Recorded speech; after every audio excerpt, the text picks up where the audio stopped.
Matthieu, chapitre 19. Lorsque Jésus eut fini de prononcer ces paroles, il quitta la Galilée et alla dans le territoire de la Judée, de l'autre côté du Jourdain. De grandes foules le suivirent, et là il guérit les malades. Les pharisiens l'abordèrent et, pour lui tendre un piège, ils lui dirent: Est-il permis à un homme de divorcer de sa femme pour n'importe quel motif?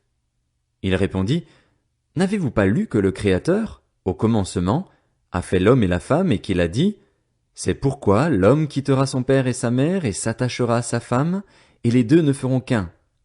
Ainsi, ils ne sont plus deux mais ne font qu'un. Que l'homme ne sépare donc pas ce que Dieu a uni.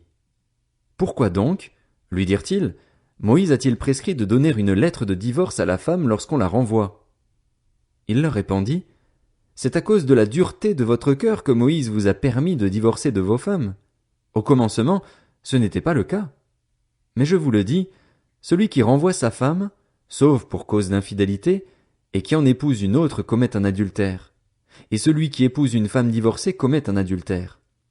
Ses disciples lui dirent: Si telle est la condition de l'homme vis-à-vis de la femme, il vaut mieux ne pas se marier.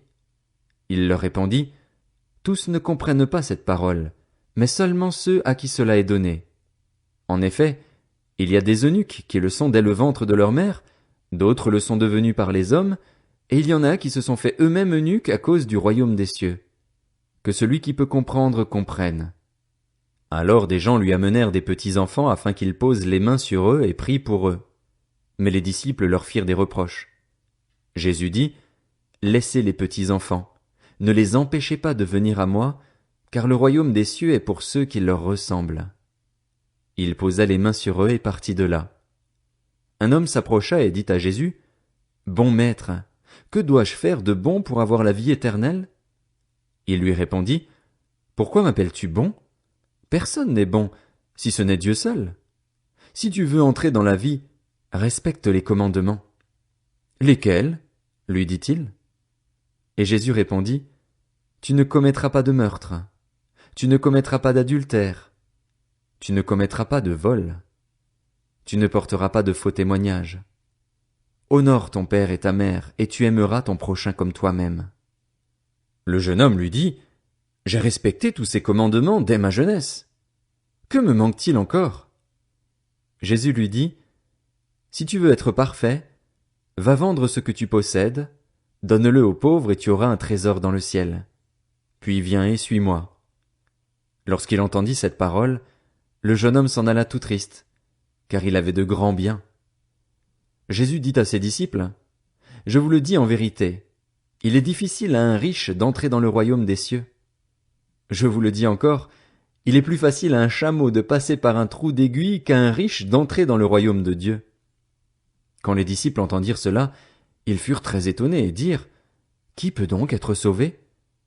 Jésus les regarda et leur dit: Aux hommes cela est impossible, mais à Dieu tout est possible.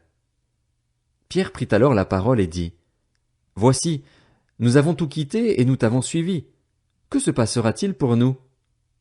Jésus leur répondit: Je vous le dis en vérité, quand le Fils de l'homme, au renouvellement de toutes choses, sera assis sur son trône de gloire, vous qui m'avez suivi, vous serez de même assis sur 12 trônes et vous jugerez les 12 tribus d'Israël.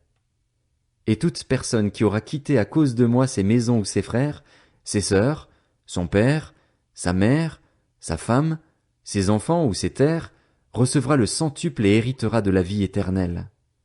Bien des premiers seront les derniers et bien des derniers seront les premiers.